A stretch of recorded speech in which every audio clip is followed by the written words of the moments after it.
Hello students, welcome to Rana classes. So आज हम class 12 maths में चैप्टर नंबर 3 में एक्सरसाइज 3.1 के 5th क्वेश्चन से स्टार्ट करेंगे। क्वेश्चन नंबर 4 तक हम प्रीवियस वीडियो में कर चुके थे, तो क्वेश्चन नंबर 5 से हम स्टार्ट करते हैं। तो क्वेश्चन नंबर 5 जो हमारे पास है उसमें हमें बोला है कंस्ट्रक्ट करिए 3x4 मैट्रिक्स। तो हमें कंस्ट्रक्ट करनी है जिसके एलिमेंट्स हमारे यहाँ से आएंगे। AIJ क्या होते हैं? एलिमेंट्स होते हैं मैट्रिक्स के। तो हमें इस फॉर्मूले से एलिमेंट्स निकालने हैं मैट्रिक्स के, और मैट्रिक्स है 3x4 फॉर्म की। ठीक है, तो ये हमारे पास क्वेश्चन है। 3x4 की हमें मैट्रिक्स बनानी है। तो 3x4 का मतलब क्या है? हम यहाँ पे क्या करेंगे, सिंपल सी बात है, हमें I और J को चेंज करना है। तो I कहाँ से कहाँ तक जाएगा, आप ये देखिए।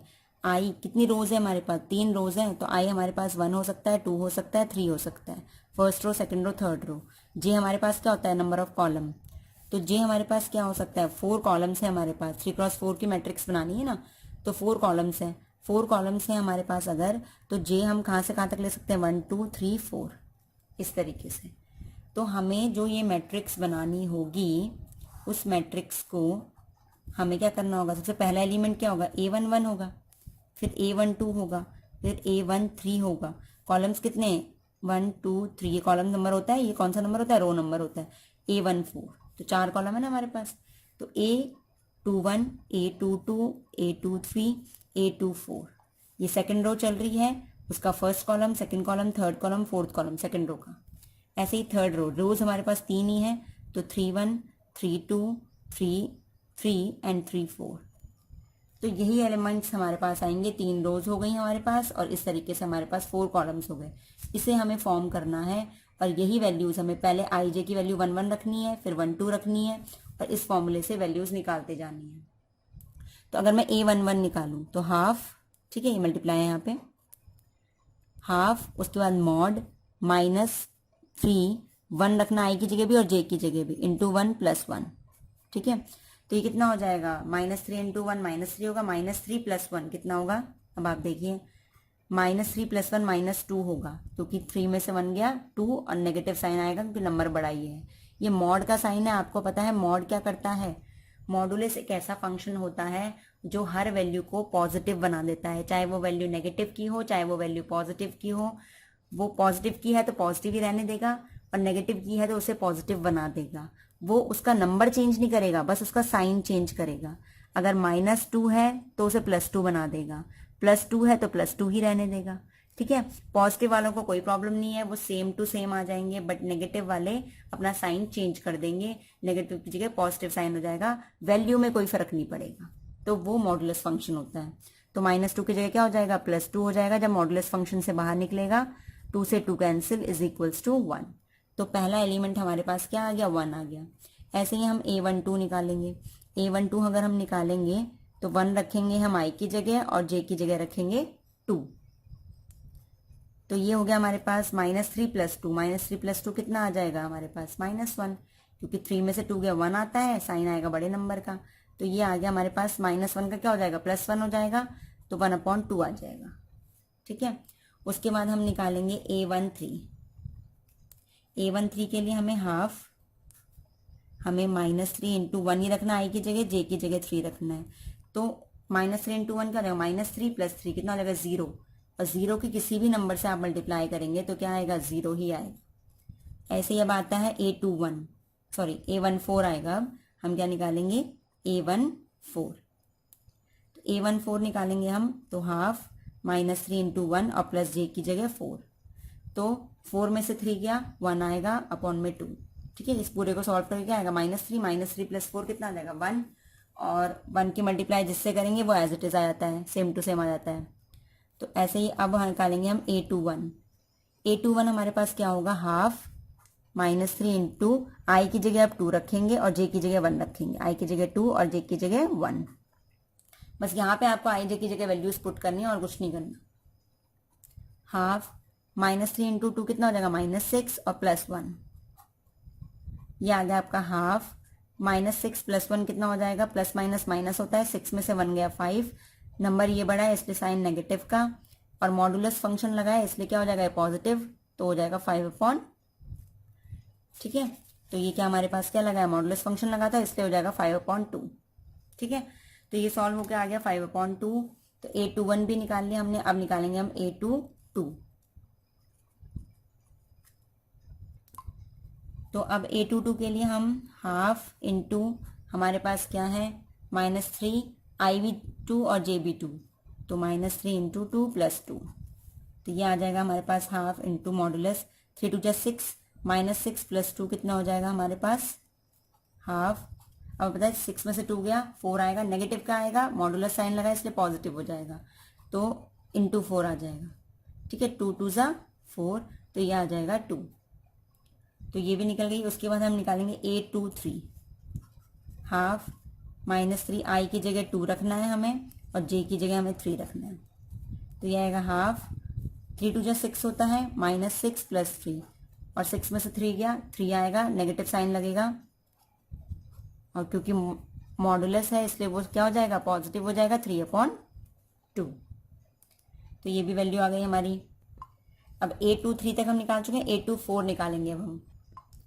अब A24 हाफ -3 I की जगह 2 रखेंगे और J की जगह 4 रखेंगे, तो हाफ ये हो जाएगा हमारे पास कितना -6 + 4, और ये आ जाएगा हमारे पास 6 में से 4 गया 2 आएगा, नेगेटिव का 2 आएगा, -2 आएगा, लेकिन मॉडुलस साइन लगा है तो +2 हो जाएगा, और हाफ से मल्टीप्लाई, तो 2 से 2 कैंसिल 1। अब A24 भी निकाल लिया, अब निकालेंगे A31 हाफ। अब हम A31 निकालते हैं। अब A31 में हमारे पास I होगा वो 3 होगा और J होगा वो 1 होगा। ठीक है, तो हाफ हमारे पास फॉर्मूला है -3I + J, तो -3I की जगह 3 और +J की जगह 1। ठीक है, -3 × 3 करेंगे तो 3 3 = 9, -9 + 1, तो ये आ जाएगा हमारे पास -8, मॉडुलस फंक्शन लगा है तो +8 हो जाएगा, और 2 4 = 8, तो हमारे पास इसकी वैल्यू आ गई 4। नेक्स्ट हम निकालेंगे A32, तो I है हमारा 3 और J है हमारा 2, तो -3I की जगह 3 और J की जगह 2। उसके बाद -9 हो जाएगा, -9 + 2 करेंगे हम तो हमें पता ही आएगा -7, मॉडुलस से बाहर निकलेगा तो +7, तो 7 आ जाएगा ऊपर, नीचे आएगा 2, तो ये हो जाएगा 7/2।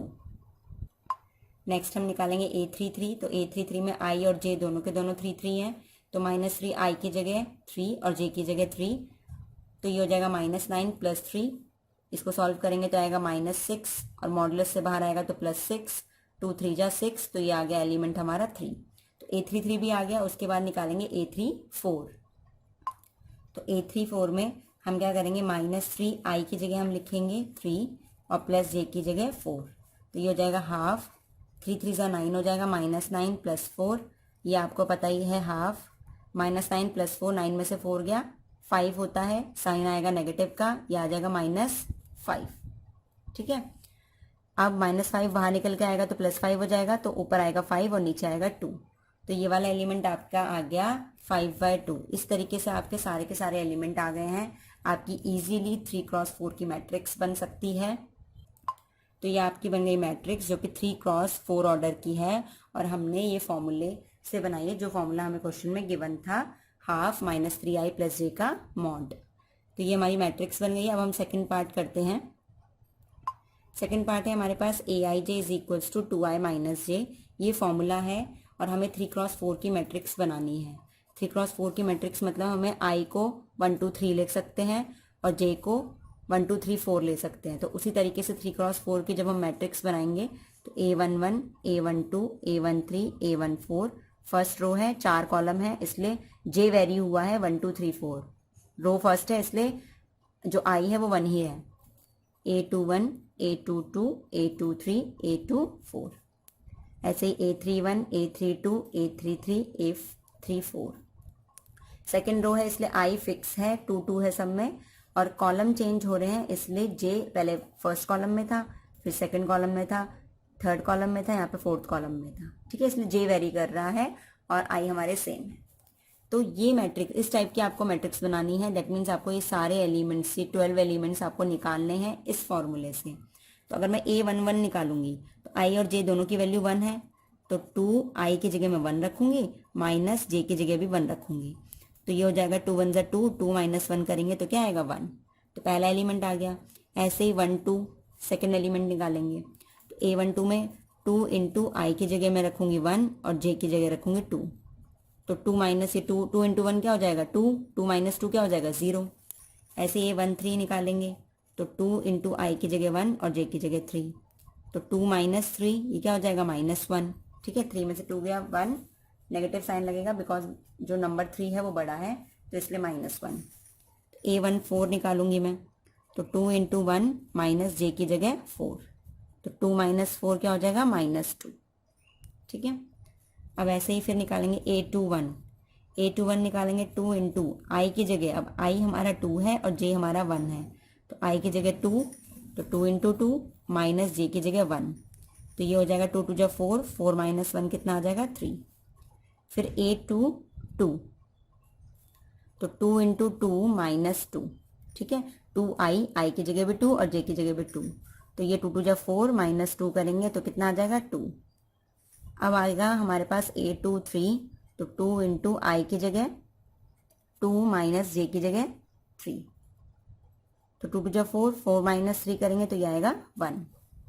तो ऐसे ही हम निकालेंगे A24 तो 2 इंटू 2 माइनस 4। तो ये कितना हो जाएगा 4 माइनस 4 0। अब A31 निकालते हैं। A31 हमें निकालना है तो आई की जगह हमें 3 और जे की जगह हमें 1 रखना होगा। 2 इंटू आई की जगह 3 माइनस 1। तो ये हो जाएगा हमारे पास 2 3 6 माइनस 1 5। अब A32 निकालते हैं। 2 इंटू आई की जगह 3 माइनस जे की जगह 2।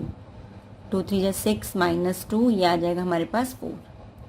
नेक्स्ट हमें निकालना है A33 तो A33 2 into I that means 2 into 3 minus J की जगह भी 3। तो 2 3 6 माइनस 3 इज इक्वल्स टू 3। अब लास्ट हमें निकालना है A34 तो 2 इंटू 3 माइनस 4। 2 3 6 माइनस 4 हमारे पास आएगा 2।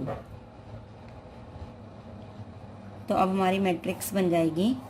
मैट्रिक्स में सबसे पहले हमें A11 चाहिए मतलब 1, फिर A12 0, A13 -1, A14 -2, फिर A21 3, A22 2, A23 हमारा 1 आया, फिर 24 0, 31 हमारा 5, 32 हमारा 4, A33 हमारा 3 और A34 हमारा 2। तो इस तरीके से पूरी मैट्रिक्स हमारी बन गई है।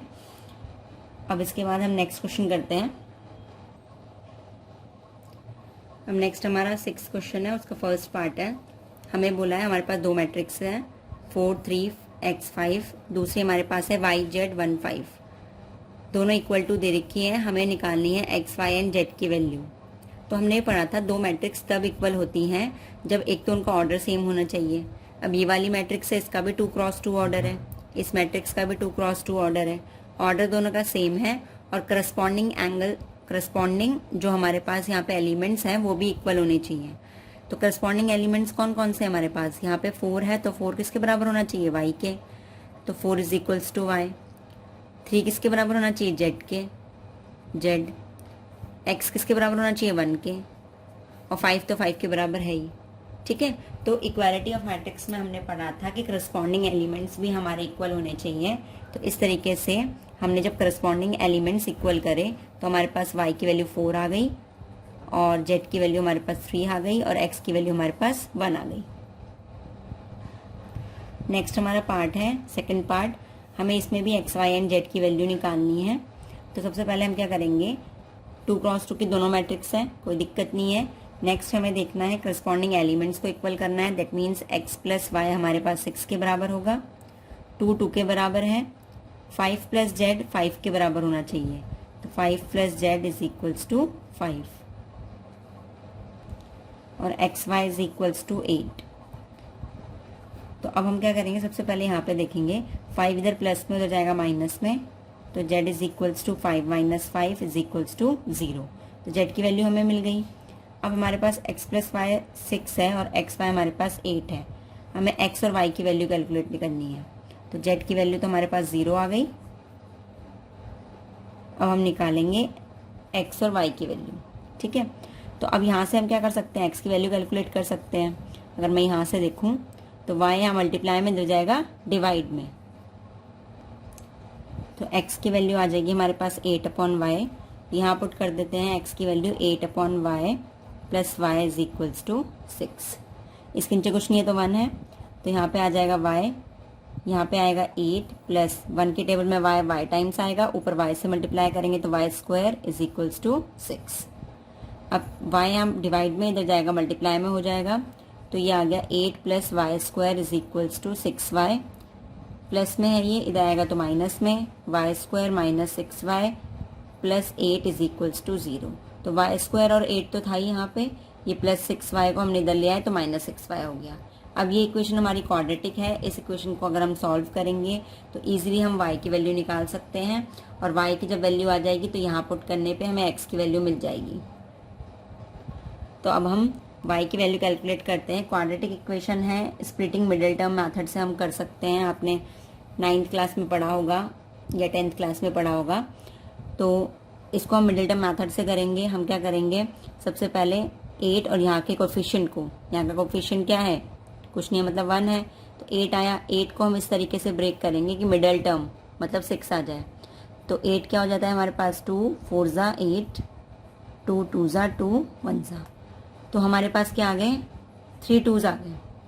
तो हम क्या करेंगे, 2 2 ज़ा 4 होता है और ये 2 होता है, 4 और 2 को अगर ऐड करते हैं तो हमारे पास क्या आता है, 6 आता है। लेकिन हमें नेगेटिव का 6 चाहिए, तो हमें ऐड करना है, बट साइन हमें नेगेटिव चाहिए, तो इसलिए -4 -2, क्योंकि माइनस माइनस हमारे पास क्या होता है, प्लस हो जाता है और साइन आता है माइनस का। तो y स्क्वायर, इसको हम क्या लिख सकते हैं, -4y -2y, क्योंकि हमारे पास दोनों को ऐड करेंगे तो -6y ही आएगा, प्लस 8 इज इक्वल्स टू 0। अब इन दोनों को लेंगे, इन दोनों को लेंगे पेयर पेयर, y कॉमन लेंगे तो यहाँ पे y -4 आ जाएगा, ये भी 2 की टेबल में आता है, ये भी 2 की टेबल में आता है, तो -2 कॉमन लेंगे तो यहाँ पे बचेगा y, प्लस में से माइनस बाहर आता है तो नेगेटिव बचता है। उसके बाद इसको क्या लिख सकते हैं, 8 को, 2 4 ज़ा 8 होता है, तो 2 बाहर आ गया तो क्या बचा, 4 बचा, इज इक्वल्स टू 0। दोनों में से y -4 अगर हम कॉमन ले लें तो इधर बचेगा y और इधर बचेगा -2 इज इक्वल्स टू 0। तो अब हमारे पास, हम एक बार तो क्या करेंगे, y -4 को 0 रखेंगे, तो ये नेगेटिव में है, इधर जाएगा पॉजिटिव हो जाएगा, तो y की वैल्यू हमारे पास क्या आ जाएगी, 4 आ जाएगी। -2 है, एक बार हम क्या करेंगे, y -2 को 0 रखेंगे, -2 है, उधर जाएगा तो +2, एक बार हमारे पास y की वैल्यू आ जाएगी 2। ठीक है, तो इस तरीके से हमारे पास क्या आ गया, z की वैल्यू तो 0 आ चुकी थी, y की वैल्यू हमारे पास एक बार 4 आई। जब y की वैल्यू 4 है तो 8/y करो, x is equals to 8/y क्या है, 4, तो ये आ जाएगा 2, तो x की वैल्यू आएगी हमारे पास 2। जब y की वैल्यू 2 है तो x is equals to 8/y, y की जगह हम रखेंगे 2, तो ये आ जाएगा 4। ठीक है, तो हमें यहाँ से क्या मिला, z की वैल्यू तो 0 ही रहेगी, बट y की वैल्यू जब 4 है तो x की वैल्यू 2 है, जब y की वैल्यू 2 है तो x की वैल्यू 4 है। तो इस तरीके से हमें x, y एंड z की वैल्यूज़ मिली। तो इस क्वेश्चन के लिए जो हमारे पास सॉल्यूशन आया है वो सॉल्यूशन क्या है, x की वैल्यू हमारे पास आई 2, y की वैल्यू 4, z की वैल्यू 0। ठीक है, और या फिर हम कह सकते हैं x की वैल्यू 4, y की वैल्यू 2 एंड z की वैल्यू 0। z की वैल्यू दोनों केसेस में 0 थी, बट y की वैल्यू जब 4 है तो x की 2 थी, जब y की 2 थी तो x की 4 थी। तो यही हमारा सॉल्यूशन है सेकंड पार्ट का। तो इस तरीके से हमारा क्वेश्चन नंबर 6 का सेकंड पार्ट भी हो गया। अब हम थर्ड पार्ट स्टार्ट करते हैं। तो थर्ड पार्ट है हमारे पास x + y + z is equals to 9, x + z is equals to 5, y + z is equals to 7। हमें x, y, z की वैल्यू निकालनी है। तो सबसे पहले हम इस तरीके से ही x + y + z is equals to 9, क्योंकि करस्पॉन्डिंग एलिमेंट्स इक्वल होते हैं जब दो मैट्रिसेस इक्वल होती हैं, और x + z हमारे पास आ जाएगा 5 और y + z हमारे पास आ जाएगा 7। ठीक है, तो सारे करस्पॉन्डिंग एलिमेंट्स हमने क्या कर लिए, इक्वल कर लिए। अब हमें क्या निकालना है, अब हमें वैल्यू निकालनी है x, y एंड z की वैल्यू निकालनी है। तो देखिए, अगर मैं इसको फर्स्ट इक्वेशन मानूँ, इसको सेकंड और इसको थर्ड इक्वेशन, अगर हम फर्स्ट और सेकंड को सब्ट्रैक्ट करते हैं, ठीक है, हम क्या कर रहे हैं, सब्ट्रैक्ट कर रहे हैं फर्स्ट और सेकंड इक्वेशन को। तो x + y + z is equals to 9 है, x और ये + z इज इक्वल्स टू 5। तो सब्ट्रैक्ट करेंगे तो x से x कैंसिल, माइनस करेंगे z से z कैंसिल, 9 - 4 5 करेंगे तो हमारे पास 4 आएगा। तो यहाँ पे क्या बचा, केवल y बचा, और इधर से क्या बचा, 4 बचा। तो हमारे पास निकल के आ गया y इज इक्वल्स टू 4। ठीक है, अब अगर मैं इस इक्वेशन को फर्स्ट से माइनस करती हूँ, तो फर्स्ट और थर्ड को अगर मैं माइनस करती हूँ, फर्स्ट माइनस थर्ड इक्वेशन, तो x plus y plus z is equals to 9, और यहाँ पे है y plus z is equals to 7। Subtract करेंगे तो y कैंसिल, सब्ट्रैक्ट करेंगे z कैंसिल, सब्ट्रैक्ट करेंगे तो यहाँ पे आ जाएगा 2, यहाँ पे बचेगा x। तो x की वैल्यू हमारे पास आ गई 2, x की आ गई, y की आ गई, तो हमें z की निकालनी है। तो फर्स्ट इक्वेशन में रख देते हैं हम, x plus y plus z is equals to 9 है, तो x प्लस वाई की जगह 4 और z की जगह x की जगह 2 रखेंगे, y की जगह 4 और z की जगह z is equals to 9। 4 plus 2 हमारे पास हो जाएगा 6, तो 6 यहाँ प्लस में, इधर जाएगा माइनस में, तो हमारे पास आ जाएगा 3। तो z की वैल्यू हमारे पास आ गई 3। तो इस तरीके से हमारे पास x, y और z की वैल्यू आ गई। तो हमारा जो सॉल्यूशन हो गया, solution is x is equals to 2, y is equals to 4 and z is equals to 3। अब क्वेश्चन नंबर 7 है हमारे पास। क्वेश्चन नंबर 7 में हमें a, b, c and d की वैल्यू निकालनी है, और ये हमारे पास दो मैट्रिसेस हैं। इक्वल तभी होंगी जब करस्पॉन्डिंग एलिमेंट्स इक्वल होंगे। तो करस्पॉन्डिंग एलिमेंट्स को इक्वल रखते हुए हमें a, b, c and d की वैल्यू कैलकुलेट करनी है। तो ये भी 2 क्रॉस 2 की है, ये भी 2 क्रॉस 2 की है, ऑर्डर सेम है। करस्पॉन्डिंग एलिमेंट्स इक्वल रख देंगे क्योंकि मैट्रिसेस के बीच में इक्वालिटी का साइन है। तो a माइनस बी हमारे पास -1 के बराबर होगा, 2a प्लस c हमारे पास 5 के बराबर होगा, 2a माइनस b हमारे पास 0 के बराबर होगा, और 3c प्लस d हमारे पास 13 के बराबर होगा। अब ये हमारे पास कितनी इक्वेशंस हो गई, 4 इक्वेशंस हो गई हमारे पास, और 4 ही वेरिएबल्स है हमारे पास। जितनी हमें वैल्यूज़ निकालनी है, हमें 4 वेरिएबल्स की वैल्यू निकालनी है, 4 इक्वेशन है। जब जितनी वेरिएबल्स की वैल्यू निकालनी होती है उतनी ही इक्वेशन होती है, तो हमारे पास इजीली हम वेरिएबल्स की वैल्यू को कैलकुलेट कर सकते हैं। तो हमें इनको देखते हुए वेरिएबल्स को कैलकुलेट करना है। तो सबसे पहले यहाँ से स्टार्ट कीजिए कि यहाँ पे 0 है, तो हमें एक रिलेशन मिल जाएगा 2a इज इक्वल्स टू, ये माइनस b है, उधर जाएगा प्लस b, तो 2a किसके बराबर हो गया, b के। दैट मीन्स हमें b की वैल्यू मिल गई। ये b की वैल्यू अगर हम यहाँ पुट कर दें, तो put 2a is equals to b in equation first. तो a माइनस b की जगह हम क्या रखेंगे, 2a रखेंगे इज इक्वल्स टू -1। ठीक है, ये कुछ नहीं है, मतलब 1a है। ठीक है, इसके आगे कुछ नहीं है। तो 1a और 2a, बीच में नेगेटिव साइन है तो माइनस करेंगे, तो 2a में से 1a गया तो 1a बचेगा। ठीक है, साइन क्योंकि नंबर 2 बड़ा है इसलिए साइन आएगा नेगेटिव का, इज इक्वल्स टू -1। तो यहाँ पे क्या हो जाएगा, नेगेटिव से नेगेटिव कैंसिल, तो a is equals to 1a लिखो चाहे a लिखो, बात एक ही है कि 1 से किसी को भी मल्टीप्लाई करते हैं तो वही आ जाता है। तो a इज इक्वल्स टू, यहाँ पे क्या बचा 1, तो पहली वैल्यू हमारी निकल गई, a इज इक्वल्स टू 1। अब उसके बाद हमें पता है b is equals to 2a था हमारे पास, ये रहा। तो b is equals to 2 into a की जगह हम 1 रखेंगे तो ये आ जाएगा 2, तो b इज इक्वल्स टू 2 हमारे पास सेकेंड वैल्यू आ गई। तो a और b की वैल्यूज हमें मिल चुकी हैं। अब थर्ड इक्वेशन में, in equation third put a is equals to 1, a की वैल्यू 1 पुट करिए यहाँ पे, और यहाँ पे किसकी वैल्यू आ जाएगी, c की वैल्यू आ जाएगी। 2a plus c is equals to 5 था, तो 2a की जगह 1 रखेंगे, plus c is equals to 5, 2 into 1 2 आएगा, 2 प्लस में है, उधर जाएगा माइनस में, तो ये आ जाएगा 3। तो c की वैल्यू हमारे पास आ गई 3। अब उसके बाद हमारे पास d की वैल्यू कैलकुलेट करनी है। तो हमारे पास इन इक्वेशन फोर्थ हमारे पास लास्ट इक्वेशन बची है, 3c plus d is equals to 13। 3 into c की जगह हम रखेंगे 3 plus d is equals to 13, 3 3 ज़ा 9 होता है, तो 9 यहाँ प्लस में, उधर जाएगा माइनस में, तो 13 में से 9 माइनस करेंगे तो आएगा 4। तो हमारे पास d की वैल्यू जो आ गई वो आ गई 4।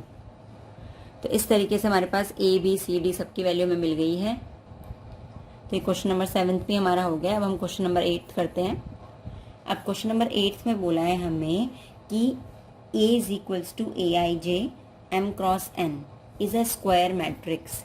ये एक स्क्वायर मैट्रिक्स है हमें बोला है। ठीक है, अब आगे बोला है इफ मतलब अगर, कब होगी ये स्क्वायर मैट्रिक्स।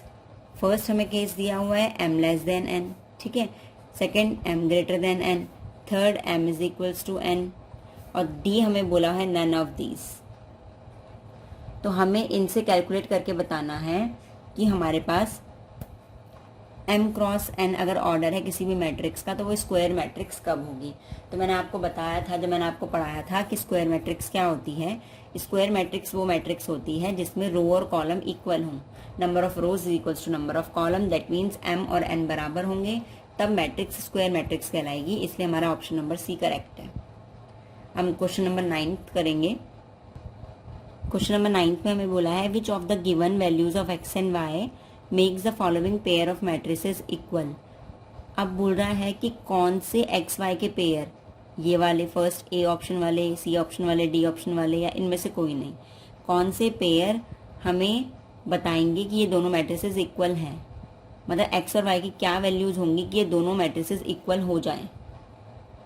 तो हम क्या करते हैं, इन दोनों मैट्रिसेस को इक्वल कर देते हैं और हम निकालते हैं एक्स एंड वाई की वैल्यू। ठीक है, तो यही तो पूछा है हमें कि एक्स वाई की वैल्यू के लिए कब ये इक्वल होंगी। ठीक है, तो हमें जो भी ऑप्शंस दिए उन ऑप्शंस में से चेक करना है कि किस एक्स वाई की वैल्यू के लिए दोनों मैट्रिसेस इक्वल होंगी। तो हम मैट्रिसेस को इक्वल कर देते हैं और एक्स वाई की वैल्यू निकाल देते हैं। फिर ऑप्शन में देख लेंगे कि कौन सा मैच हो रहा है। तो हमने मैट्रिसेस को इक्वल किया तो हमारे पास आया 3x + 7 इज इक्वल्स टू 0 आएगा, इसके बराबर। y - 2 इज इक्वल्स टू 5 आएगा, y + 1 इज इक्वल्स टू 8 आएगा और 2 - 3x इज इक्वल्स टू 4 आएगा। ठीक है, करस्पॉन्डिंग एलिमेंट्स को हमने क्या कर लिया है, इक्वल कर लिया है। तो जैसे ही करस्पॉन्डिंग एलिमेंट्स को हमने इक्वल किया तो उसके बाद हमारे पास आएगा यहाँ पे +7 उधर जाएगा -7, 3x की वैल्यू आ गई 3x इज इक्वल्स टू -7। यहाँ से आएगा -2 उधर जाएगा +2, तो 5 + 2, तो y इज इक्वल्स टू क्या हो जाएगा 5 + 2 7। अब यहाँ पे मल्टीप्लाई में है 3 और यहाँ पे आएगा तो क्या हो जाएगा डिवाइड में, तो x की वैल्यू भी आ गई। तो इनको सॉल्व करने की ज़रूरत नहीं है, आपके पास ऑलरेडी x एंड y की वैल्यू आ चुकी है। आप इनको भी सॉल्व करेंगे तो भी आपकी वैल्यू यही आएंगी। देखिए यहाँ पे +1 है, उधर होगा -1, 8 में से 1 गया तो 7 ही आएगी y की वैल्यू। तो इनको सॉल्व करने की ज़रूरत नहीं है, हमारे पास x और y की वैल्यू आ चुकी है। अब हमें क्या करना है, ऑप्शंस में देखना है। तो ऑप्शन का हमारे पास बी ऑप्शन सही है जो बोलता है नॉट पॉसिबल टू फाइंड।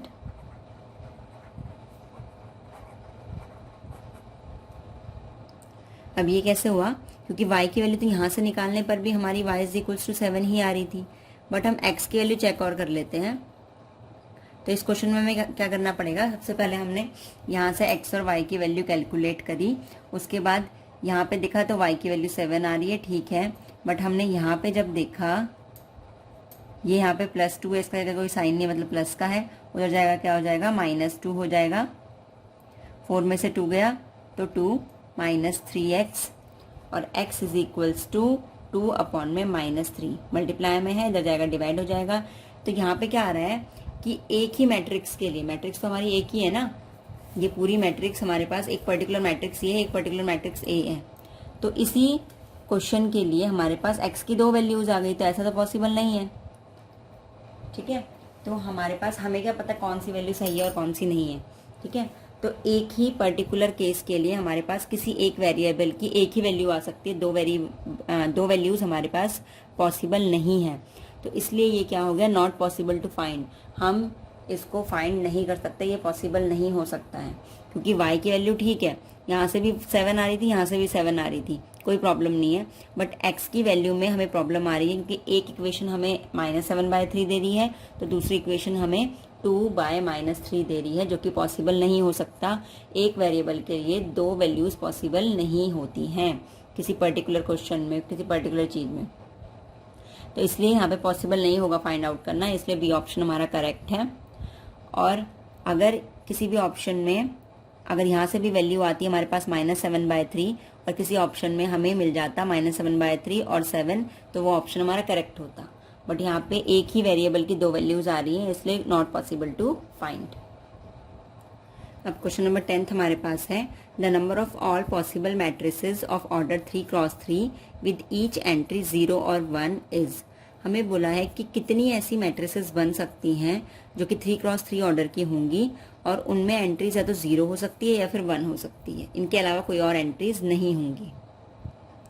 तो तो हमारे पास केस क्या है कि हमारी जो मैट्रिक्स होगी वो 3x3 की होगी।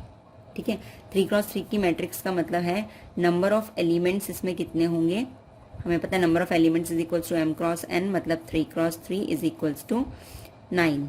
तो नंबर ऑफ एलिमेंट्स इसमें 9 होंगे। अब हर एक की पॉसिबिलिटी क्या है, या तो वहाँ पे 0 आ सकता है या फिर 1 आ सकता है, या तो 0 या फिर 1, इस तरीके से हर एक की पॉसिबिलिटी है। तो हर एक के चांसेस क्या हैं, दो पॉसिबिलिटी है वहाँ पे। यहाँ पे 2 पॉसिबिलिटी, या तो यहाँ पे 0 आएगा या फिर 1 आएगा, इसकी भी 2 पॉसिबिलिटी, इसकी भी 2 पॉसिबिलिटी, सबके पास 2 पॉसिबिलिटी है। ठीक है, तो सबके पास 2 पॉसिबिलिटी हैं। ऐसे केसेस कितने हैं, 9, क्योंकि 9 पोजीशंस है हमारे पास। यहाँ पे भी 0 1, यहाँ पे भी 0 1, यहाँ पे भी 0 1, यहाँ पे भी 0 1, यहाँ पे भी 0 1। ठीक है, हमारे पास 9 पोजीशंस हैं, क्योंकि हमें 3x3 की मैट्रिक्स बनानी है और एंट्री वहाँ पे या तो 0 हो सकती है या फिर एंट्री वहाँ पे 1 हो सकती है। तो हमारे पास 9 पोजीशंस हैं और सबके पास ऑप्शन है 2 2। इसके पास 2 ऑप्शन है, इसके पास भी 2 ऑप्शन है, सबके पास 2 ऑप्शन हैं, जिन तरीके से वो क्या कर सकते हैं, अपनी पोजीशन को फिलअप कर सकते हैं 2 ऑप्शन से। तो ऑप्शन है क्या, वो या तो 0 या फिर 1। तो सबके पास 2 ऑप्शंस। ठीक है, तो ऐसे 2 ऑप्शन हम देंगे। तो कितने 2 ऑप्शन ऐसे करते करते 9 टाइम्स। तो हमारे पास हमें क्या निकालना है कि ऐसी कितनी मैट्रिसेस हैं, नंबर ऑफ मैट्रिक्स हमें निकालनी, कितनी मैट्रिक्स ऐसी पॉसिबल हो सकती हैं जिनमें हमें एंट्री या तो 0 रखनी होगी या फिर 1 रखनी होगी। और हमारे पास टोटल पोजीशंस हमारे पास 9 है, 9 पोजीशंस पे हमें 0 1 रखना है और सबके पास 2 पॉसिबिलिटी है। ठीक है, तो कितनी हो जाएंगी ऐसे, तो हम क्या करेंगे, सबको मल्टीप्लाई करेंगे। भाई हमें क्या करना है, सबको मल्टीप्लाई करना है, क्योंकि हमारे पास कितनी पॉसिबिलिटी है वो निकालना है हमें। तो हम क्या करेंगे, मल्टीप्लाई करेंगे कि इस पोजीशन में 2 पॉसिबिलिटी हैं, इसके पास भी 2 पॉसिबिलिटी हैं, सबके पास 2 पॉसिबिलिटी हैं, क्योंकि सबके पास 2 ऑप्शंस हैं, या तो वो 0 रखें या फिर वो 1 रखें। तो इसके पास भी 2 पॉसिबिलिटीज, इसके पास भी 2 पॉसिबिलिटीज, सबके पास 2 पॉसिबिलिटीज। तो ऐसी पोजीशन कितनी है, 9। तो 9 टाइम्स 2 आ सकता है। ठीक है, तो 2 9 टाइम्स आएगा तो हम क्या करेंगे, 2 की पावर 9, और 2 की पावर 9 हमारे पास जो होता है वो होता कितना, अगर आप मल्टीप्लाई करेंगे 2 को 9 टाइम्स, तो हमारे पास इस तरीके से अगर हम मल्टीप्लाई करें 2 2 जा 4, 4 2 जा 8, 8 2 16, ये आया 16, ये भी आया 16 और यहाँ से आया 2। तो 16 16 जा 256 होता है। 256 को 2 से मल्टीप्लाई करेंगे तो आएगा 512। तो अगर आप 2 को 9 टाइम्स मल्टीप्लाई करेंगे तो आपके पास आएगा 512। दैट मीन्स आपके पास 512 मैट्रिसेस बन सकती हैं, जिसमें आप हर एक एंट्री पे या तो 0 रख सकते हैं या फिर 1 रख सकते हैं। ठीक है, तो इसका सिंपल सा तरीका समझने का ये है कि हमारे पास 9 पोजीशंस हैं, जिन 9 पोजीशंस पे हमें एंट्रीज कितनी रखनी है, 2 एंट्रीज रखनी है। तो जब भी इस टाइप का क्वेश्चंस आए तो जितनी एंट्रीज होंगी, हमारे पास कितनी एंट्रीज हैं, 2 एंट्रीज हैं, तो 2, और जितनी पोजीशंस होंगी, पोजीशंस कितनी है टोटल मिला के 9 पोजीशंस हैं, तो उसकी पावर 9। अगर हमें बोलता कि हमारी एंट्रीज या तो 0 रख सकते हैं या फिर 1 रख सकते हैं या फिर 2 रख सकते हैं, तो एंट्रीज कितनी हो गई, 3। अब जितनी पोजीशंस होती ऊपर उसकी पावर कर देते हैं। ठीक है, तो इस तरीके से हम इस क्वेश्चन को सॉल्व कर सकते हैं। अगर आपको किसी भी क्वेश्चन में कोई भी प्रॉब्लम हो तो आप कमेंट सेक्शन में लिख सकते हैं। अगर आपको ये वीडियो पसंद आ रही हो तो चैनल को लाइक करें और साथ ही बच्चों के साथ शेयर करें, जिससे और बच्चे भी इसका बेनिफिट ले सकें, और चैनल को सब्सक्राइब और बेल आइकन दबाना ना भूलें। Thank you.